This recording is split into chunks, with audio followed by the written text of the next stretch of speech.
Good morning and welcome to Real Conversations with Dr. Anita. I am your host, Dr. Anita Polite Wilson, and I cannot tell you how thrilled and excited I am to be talking with our guest today, Dr. Cheree Montgomery. Welcome, Dr. Cheree. Hi, how are you? It's I great to am be on your show blessed. this I am morning. so glad to have you back. We've been trying to make this happen for a little while. And before we get Yeah, into it, I just want to set the stage for our listeners. Now, this month, we've been following the thread around Kanye West's decision to run for president. And if you've yes, listened to the first two podcasts that I did with my Insanity Check crew, in our first discussion, we were just kind of talking about what was going on in his inner circle. And in the second discussion, my crew and I talked about how it is that we can help people if we're part of someone else's inner circle, or how it is that others can help us that are part of our inner circle. Today, I want to focus on Dr. Sheree, and she is going to explain to us what someone who has bipolar disorder, as we know Mr. West has, what their life is like for their inner circle. Now, I want to make this very, very plain. We are not here to bash Mr. West. And I will say from a personal note that when he first came out with his gospel album, he got a lot of hate, and that's not cool, especially from people who claim to be Christians. We need to yes, always remember only God can judge the heart, and what looks crazy on the outside to us, we don't know what someone's processing internally. yes, And that's what we're yes. discussing this morning, and that is why this is such an important conversation. And because it's such an important conversation, I wanted to reach out to someone that I consider to be a subject matter expert, our mental health advocate, Dr. Cheree Montgomery. So, Dr. Cheree, again, thank you for working with my schedule to get you back. I so appreciate you. No problem. I understand a busy schedule. Definitely. So it is a Yeah, pleasure to be here this morning. thank It you. really, So I know that you have your own radio program and in fact focuses on mental health and wellness in the Black community. Before I get into my questions, tell us a little bit about your show, how we can find you, and when we can listen in. yes. Hi. I'm currently doing because of the pandemic. I haven't been recording as much as I have during this time period, but you can find me on More Radio. I periodically have been doing things through the pandemic. My radio talk show is called Mindful Soul Talk. That is birthed from all the things I've went through with my son and me becoming more of an advocate for speaking about mental health in the Black community with such a negative impact that that mental health has played on our community, being that it's such a stigma. Mhm. I decided that I wanted to reach out to our community and be a voice because I have a lot to offer. Being an educator, a mother who has a son that's dealing with mental illness, and also friends and families that I found that have been suffering in silence for so long. And I Mhm. said, I want God to use me in a way that I can open doors and I can also feel comfortable and help is telling my own story and having others tell theirs.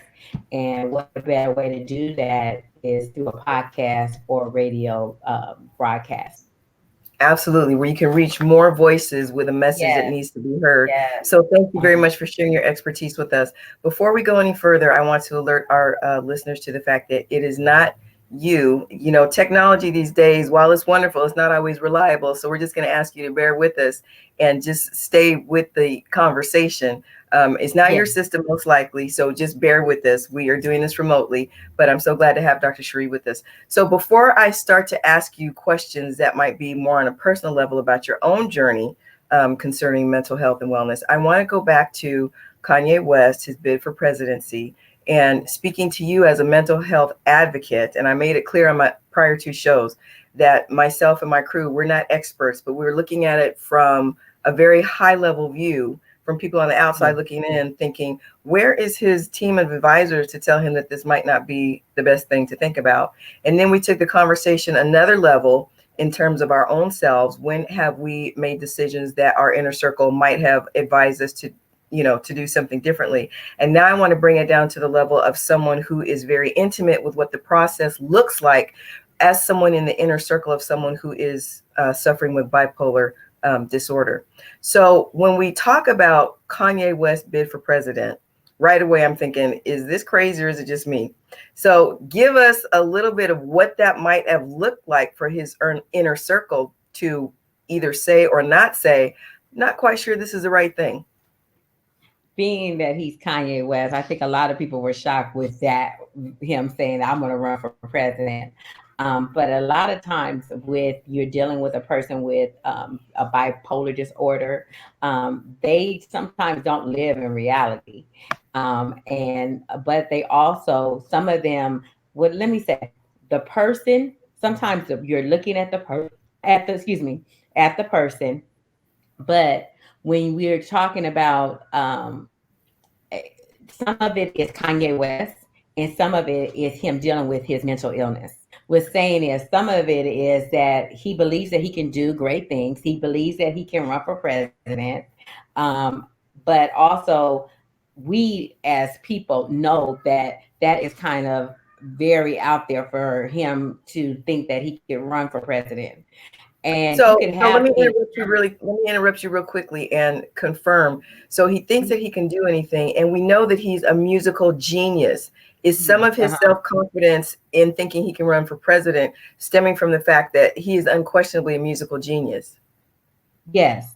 And Okay. so they get this complex or thing that feeling that they can do anything, Mm-hmm. empowered.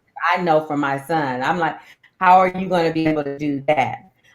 Because you're not living you can see it in reality saying that kind of seems impossible. Mm-hmm. And I'm sure many of his people have advised him, well, I mean, do you think you should be doing that or you should Mm-hmm. not? But the stubbornness and his eager to say, I'm Kanye West is Mm-hmm. going to go against that. Even if it's almost like talking to two people. He's going to Okay. say, no, I can do it. Because they're dealing with that ego of him saying that, I'm the greatest, I'm the best, because it's something that comes over sometimes when you deal with mental illness that they feel like they're Superman. They can do anything. So when you say it's almost talking like two different people, when do you talk to the person that is reasonable? And when you can talk to that person that's reasonable, does that conversation kind of go out the window when the genius comes in that says, I can do anything? Do they forget that conversation? I've been dealing with so long. It's like I'm talking when they're calm. You try to bring them back into reality, Mm-hmm. but sometimes they're out. Well, I'm going to fly to space. And I'm like, well, okay, you don't have experience in flying to space, so how are you going to get there? I'm giving Mm-hmm. that an example. And you go, well, you need training. You need, let alone the education knowledge to be able to fly to space. You can't just fly to space. But Mm-hmm. Kanye could be saying, I'm going to fly to space. And Mm-hmm. we're back saying, there's no way that Kanye is going to fly to space. Mm-hmm. So you're actually trying to get them into reality. You're talking to them constantly, telling them that's impossible. But at Mm-hmm. the same time, they're arguing back with you, saying, yes, I'm going to fly to space. And Okay. so you have to sometimes bring them back to reality and show them you need this, you need Mm-hmm. this, you need this. Do you have these things to get there? Do you have the skills? Do you have the political background, Kanye, to run for president? The country already looks. And so people probably already have been debating these things with him, but he's Right. like, yeah, I can. Look at him. Look at what Trump's doing. I can probably outdo Trump There you because go. of the people I know and the influence that I have with Mm-hmm. my music. Just like you didn't believe that I could do a gospel group. I know, in fact, that I can because I did it. No matter what the naysayer said, I Mm-hmm. did it. So that just fed into the ego and all the things that he's going on mentally once Okay. he's decided, an example of that. So then let me ask you this. Now that you've given us a glimpse, and I'm going to say this several times throughout the discussion, we are not in any way trying to bash or analyze Kanye. We're trying No, to not at get all. a grounding on what this looks like Uh-huh. from the inside in case you at home may be dealing with the situation yourself. So, Dr. Yeah. Sheree, now that you explained to us how it might look from Kanye's perspective, I can do anything. How does it look Yeah. from the perspective of someone on the inner circle of someone who loves someone with bipolar disorder? How does this show up for you as someone in the inner circle for your son? it drives you crazy. It's very Yeah. stressful Hmm. because you're trying to talk this person that they're not in reality. But you got to continue to try to talk to them and hoping that a light bulb will come on and it'll Hmm. click and they'll go, oh, maybe she is right. Hmm. But chances are it may not happen. There's many Okay. times that I've debated about situations that my son I thought was ridiculous. I use him as an example all the time. And I'm going, you can possibly do that. Love him dearly. Hmm. But when he's not in that form of reality, I'm sitting there debating, stressed. Oh, is he going to embarrass me? Is he going to do these kind of things? Because it can lead to embarrassment on a embarrassment meaning on the parent, on the loved one, because you're watching them and you don't even want to say make a fool of themselves. But I have to say, you're like, okay, I know that wasn't going to work, but chances are you're going to try because you're going to allow yourself to take control over the situation and do it no matter what. Because before there's mental illness, there is a person that Yes. has their own personality. So when Yes. I get a disorder, I'm still the same person. I'm going to think and do. So sometimes it's a disorder and sometimes it's you. And so you're constantly going back and forth with these people that the person that has these two complex personalities going on. One is unmedicated, that's saying, I can do anything. I'm flying to space next week. Okay. I never knew that you wanted to go to space. Oh, yeah, yeah, yeah. And then you're constantly, and some people may even find it humorous. Some people may even find it, but when you're on the other side of it, it's Right. sometimes painful because you're going, there's no way he's going to space. But he's telling me he's leaving and he's going to space next week. And so I have to use it because it can be that outlandish where they're saying that they're going to space. It can be that far fetched and they believe it and with all their heart, their body and spirit. But you're, as a loved one, sitting back going, he can't go to space. You don't even have a spaceship and so Mhm. you're constantly going back and forth. And it's very stressful. Like Kim Kardashian, I'm sure she has spent nights, hours, days saying, Kanye, don't do that because, publicity, the people, they're going to lash back.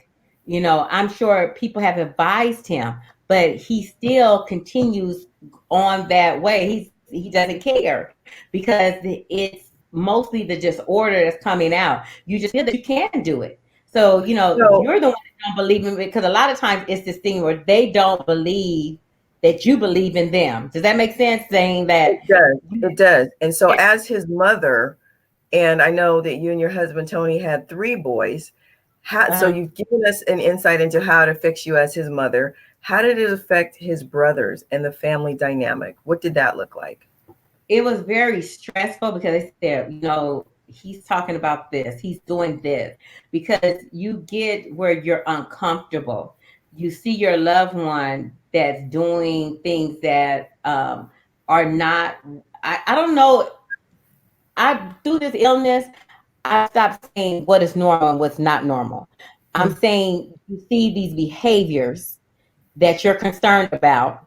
You talk them, you discuss them, and it's very stressful on the whole entire family, from Mhm. loved ones to kids. Just to think about, and I pray that they keep the media around because media itself, when you don't have a disorder, when you're not struggling, can be cruel. And Absolutely. so, and it can be hurtful to any family that's in the limelight. I'm not even in the limelight of Mhm. being a successful singer like Kanye West or Kim Kardashian. But for them to go through that and be more open to the public's eye, I'm sure it's even another layer that I can't even imagine that they go through to watch your loved one, because eyes are always, there's always a paparazzi looking at you. There's always someone. So why is he wearing that dress? Why is he wearing his clothes backwards? Why did Kanye say he was going to be president? It's always them looking at them. And having to make excuses for their loved ones. And it becomes even where you're making up excuses. And Well, so when we'll the do this. family feels like they're in that position, then how does that affect their own mental wellness?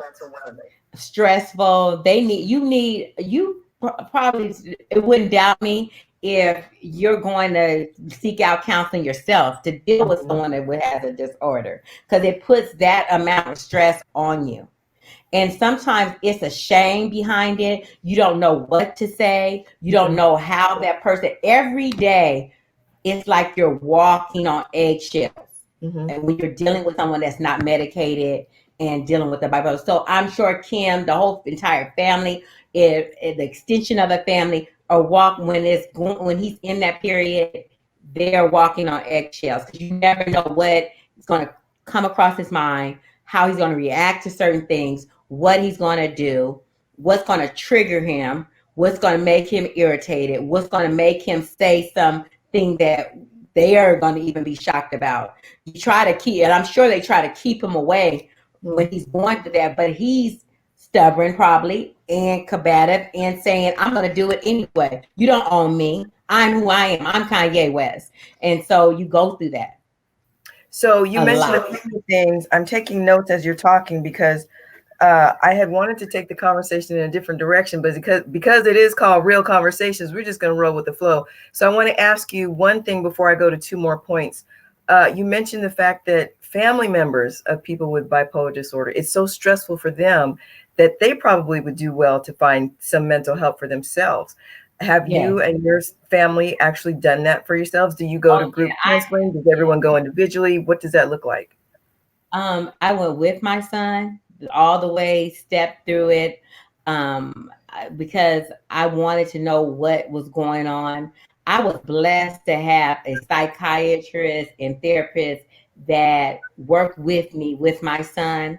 The benefits of that is that they would say, okay, let me talk to your mom after they've talked to him. He's an adult. A lot of places don't do that, and they would sit down and tell me some of the things that are going on, what kind of medications, what is going on, what you may see, what are you seeing at home versus what he's sitting and telling me.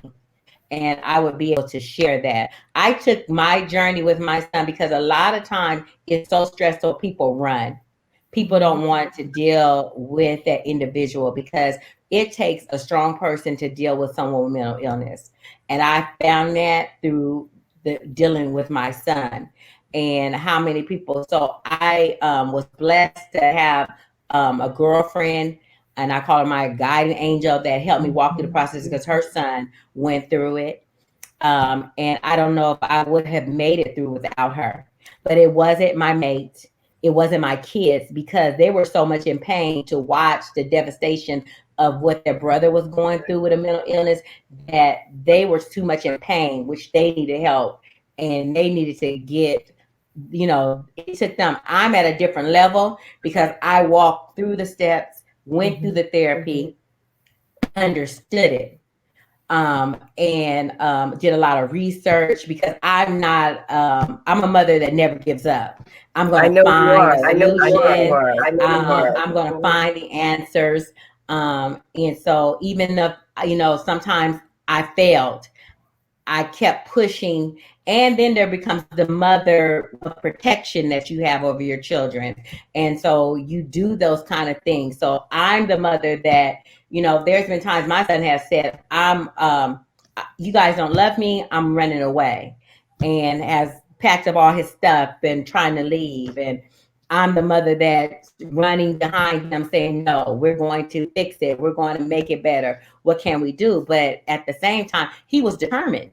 And I can remember one night he was determined that he was going to live on the streets. And because he didn't feel like the world was accepting him.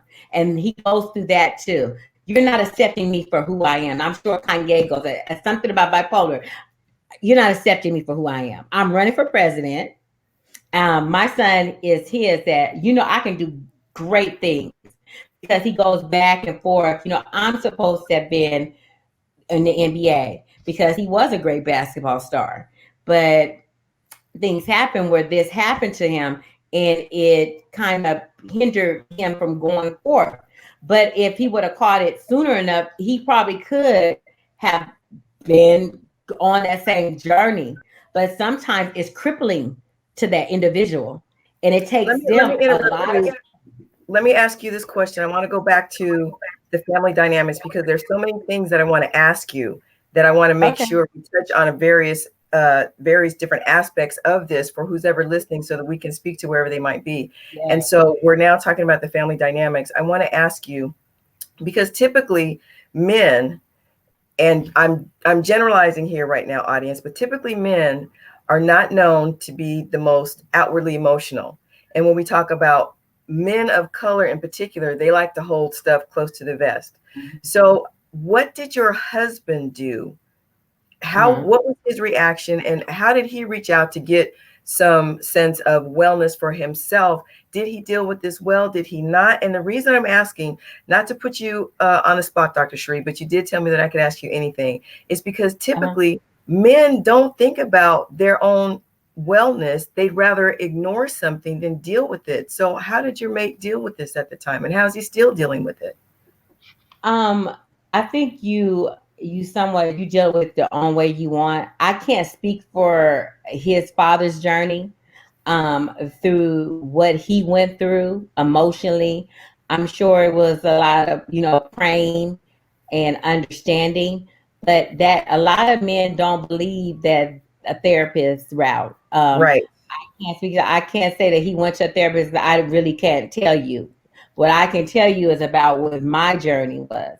And my journey, basically, because it's been me and my son's journey. You know what I'm saying? Even though there's other family members, but a lot of people, and I've had advocates like my girlfriends that have stood when I needed someone in the middle of the night.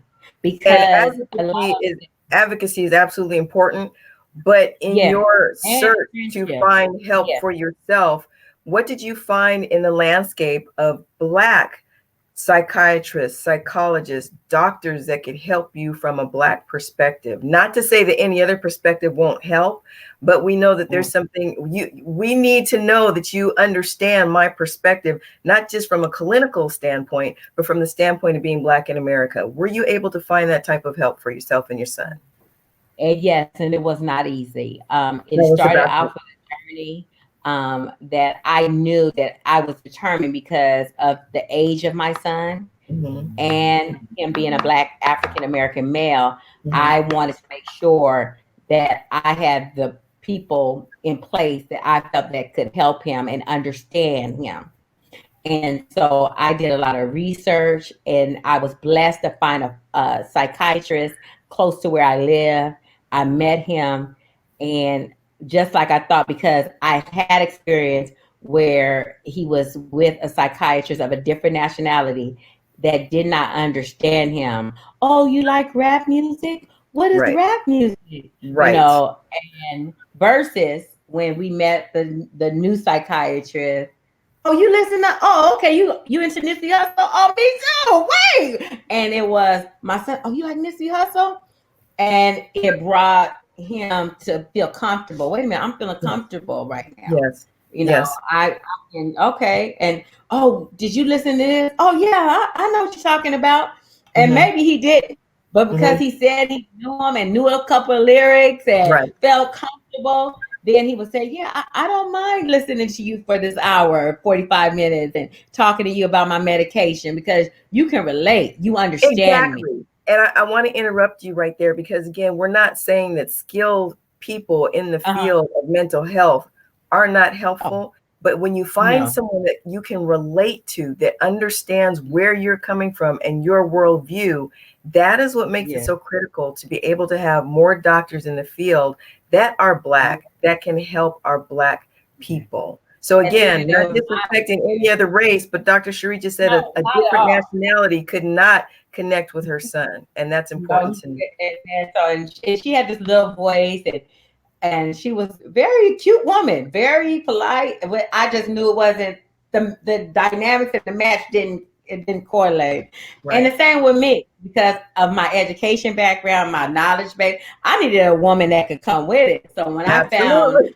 my therapist, she was like, listen here, you know, Right. and she gave me the mother, then she gave me the sister, then she gave me, girl, you know, you need to, Right. and it felt like two girlfriends sipping coffee, Yes. talking about Yes. their problems, but at the same time, she would end with telling me, if you don't get this straight, you know, one time she told me, you either piss or get off the pot, and, you know, but that kind of stuff. I could think back, but every time I was going through something with my son, I could relate to her saying these, you know, cute little things that made me say, you know what, I could laugh about it, because while I'm going through all this pain, I'm thinking Yes. about her. What did she tell me about Jay? Mm-hmm. Okay, I shouldn't do this. And, you know, but through this, let me tell you about the weight. I think about families that even Kanye's family may go through. It's a very heavy weight. Mm. Because you feel like you're carrying it.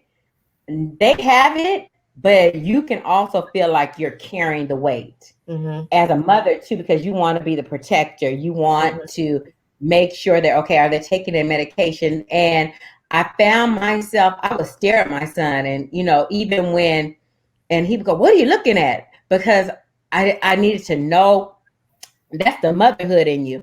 And you kind of looking, but at the same time, I was making him feel awkward. But I was feeling like, oh, I'm just want to make sure, you know, what's going to trigger him today, what's Right. going to agitate, especially when you're trying to balance medication. And when I started to listen more, I was sitting up there forcing medication. Take your medication, take your medication. Then I had to back off, because then we start having conversations about medications. Mm-hmm. And a lot of times we're saying if they take their medication, they'll be okay. That's Mm-hmm. not necessarily so. Some medications do not help. You know, they kind of make it subdued. They kind of lower the levels of it. But let's say they're hearing voices. The voices don't ever stop with the Mm-hmm. medication. Mm. They're still constantly hearing negative thoughts or things that are going on in their head. Mm-hmm. And so it took me a lot of research and going to a forensic psychiatrist to understand and to even hear what my son was hearing in his head. So you're constantly hearing negative things. It's just like Mm. every day we wake up, we put on our makeup, and we give compliments and stuff like that. And that alter ego, that person could be saying, you're nothing. Look at you. You're dealing with this mental illness. You're never going to get over it. Just believe, you know, it's just constantly dark. It's constantly this negative cloud over their head. And some of the medicine creates more kinds of complications. You have to take other medications to counteract other medications. Lack of sleep.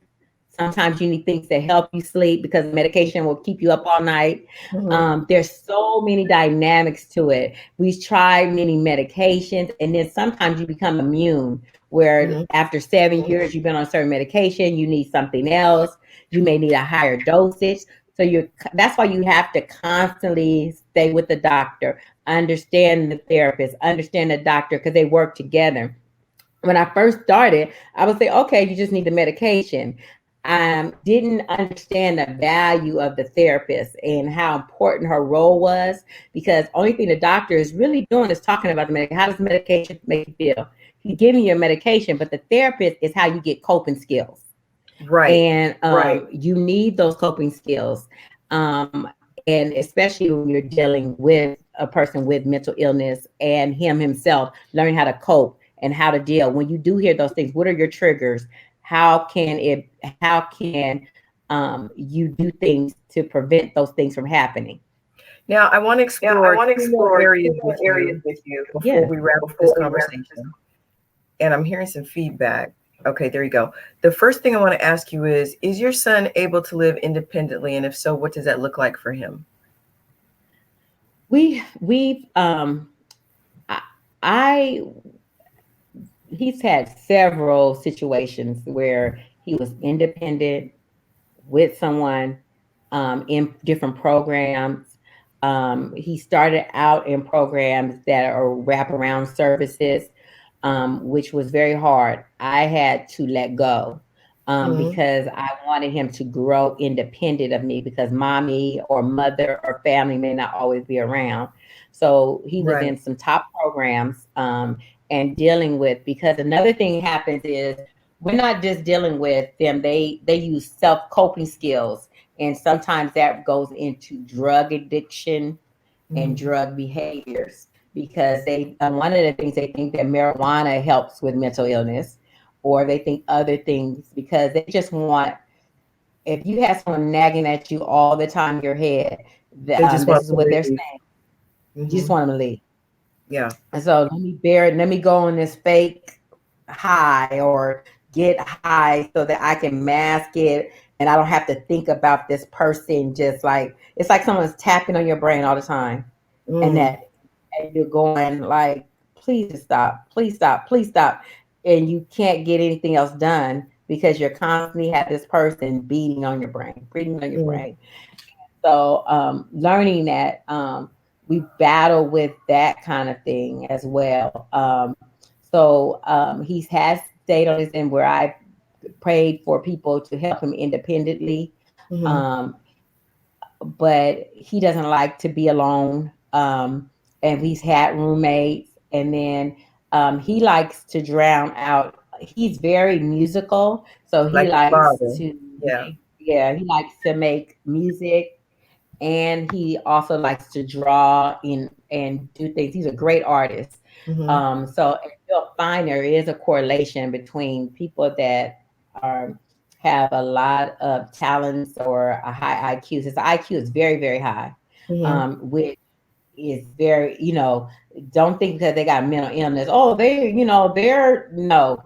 Most of the people, we're talking doctor and lawyers and that also deal with being that have mental disorders, but they're Mm-hmm. medicating themselves and functioning.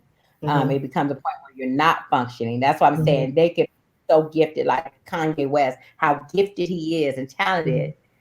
Oh, he got a disorder, so I want to make that clear because I've met some fantastic people that deal with it, but they're managing it and they're doing successful in it. And that's the things I try to put in front of my son. You can have this, but you can't stay in the self-pity role. Oh, I'm never going to get over this. I mean, you have to work hard at it, and it takes a lot of weightlifting, therapy, psychiatrists, talking out, going to these sessions, group sessions. So I put all that before him. Some he's done good at, some he has not. Independently, he probably can, but it's still someone that has to help him and make sure, because when he falls short, when he decides that day he's not going to do his medication, when Mm-hmm. he's not eating, he's staying up all night. Someone needs to be sure that he's staying on track and getting back on track. And So the so I've last been. Go ahead. I'm sorry, I didn't the, mean to cut you off. the last area that I want to explore with you is how are you managing your own self-care? Because the areas that you have shared with us today have gone far beyond anything that I even thought I knew about the dynamics associated with someone with bipolar disorder, from their own internal challenges to the challenges of those in their inner circle. And as one who's in his inner circle, as his mother, his advocate, what does self-care look like for you? I would say if it wasn't for God, where would I be? Because I always put Him first. A lot of prayer.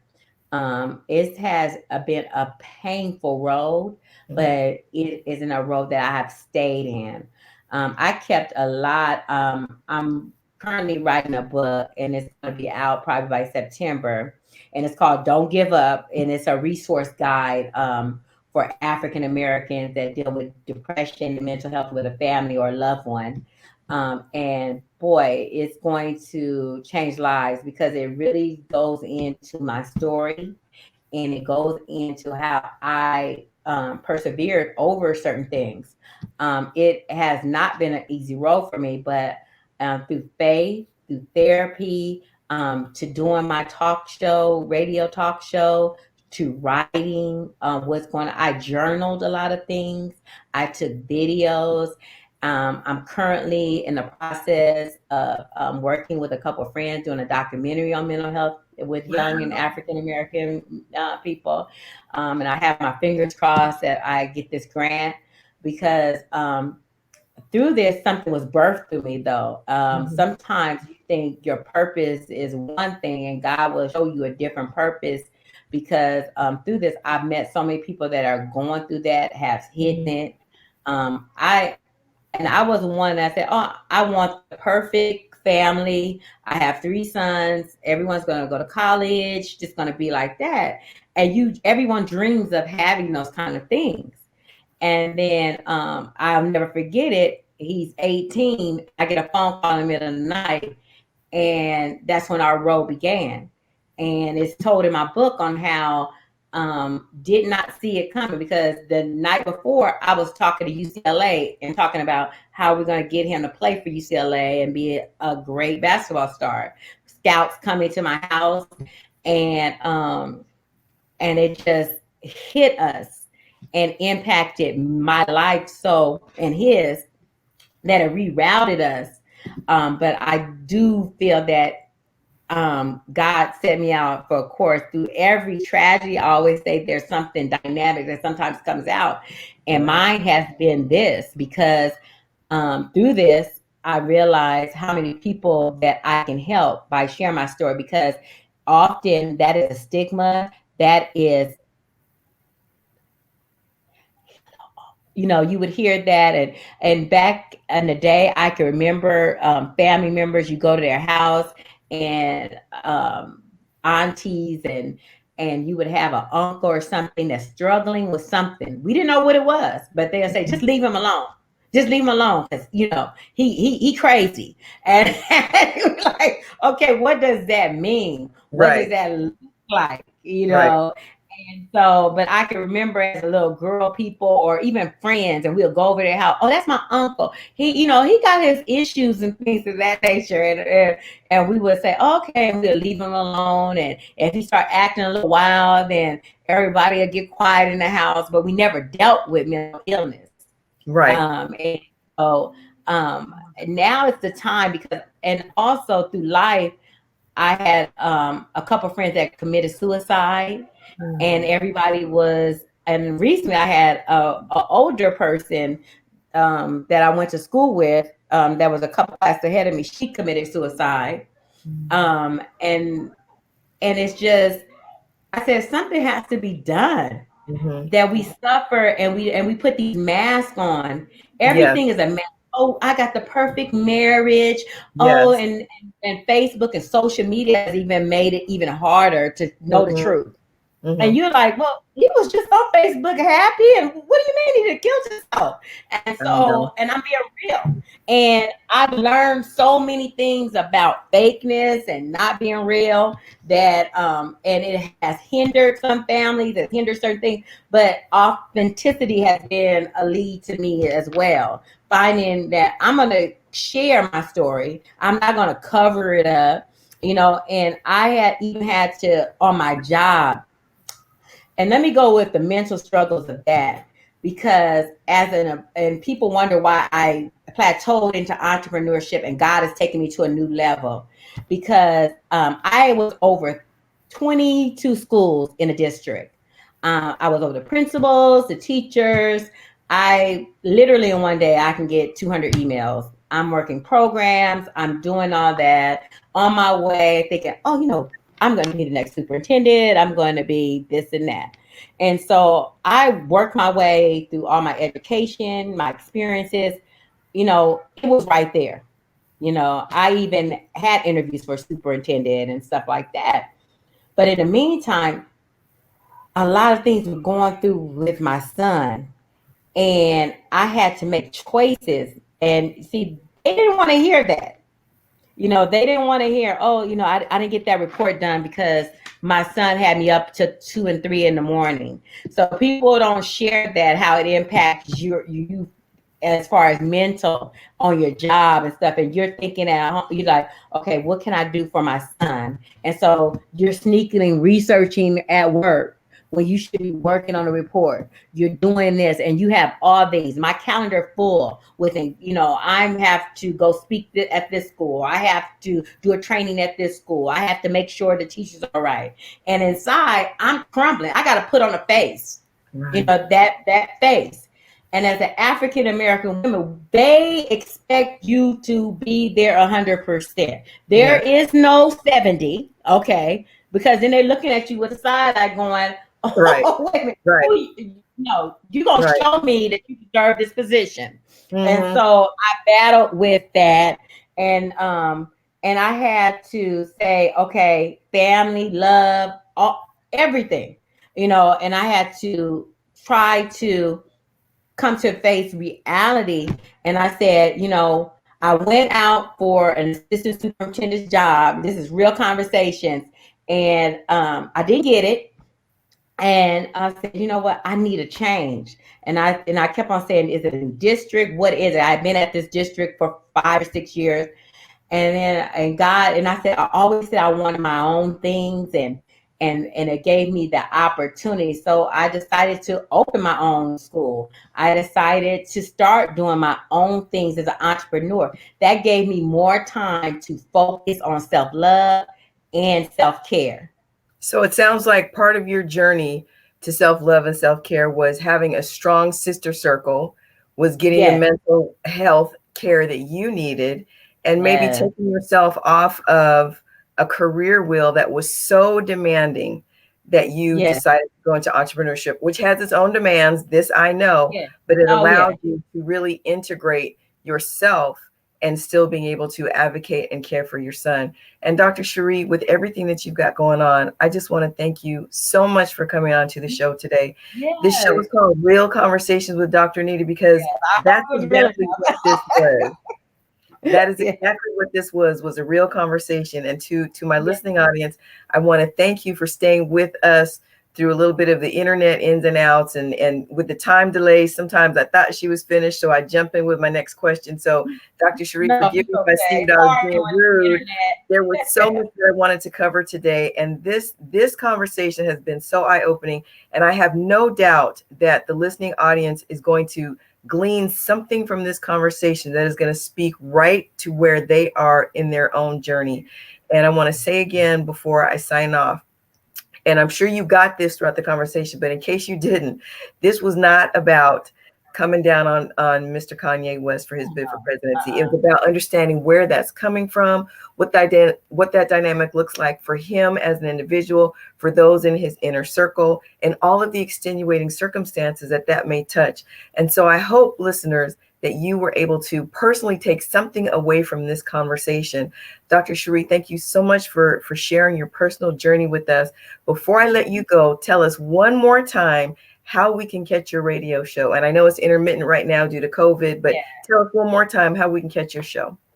We're on Facebook as well, but it's called More Radio. I also have a website called mindfulsoultalk.com, and you can catch me there, or you can always reach out to me under Mindful Soul, www.mindfulsoul.com. Anytime you can find me on, I'm on Facebook as well under Mindful Soul Talk Show. So please reach out if any of you want to, and look for my book that's coming out shortly. It's because it will be very insightful on how to deal with a loved one with mental illness. Amen. Thank you so much, Dr. Sheree. Now, remember, you can catch this broadcast and my other broadcasts that focused on this topic throughout the month at my YouTube channel, Dr. Anita, PhD. You have to spell it out, DoctoRanita, PhD. That's my YouTube channel. And you can see this and all of the other podcasts that we have available. I want to thank you so much for listening. Again, thank you to my subject matter expert, Dr. Cheree Montgomery, an advocate in mental health in the Black community. And this has been a real conversation. Until the next time, this is Dr. Anita reminding you to stay blessed and keep it real. Amen.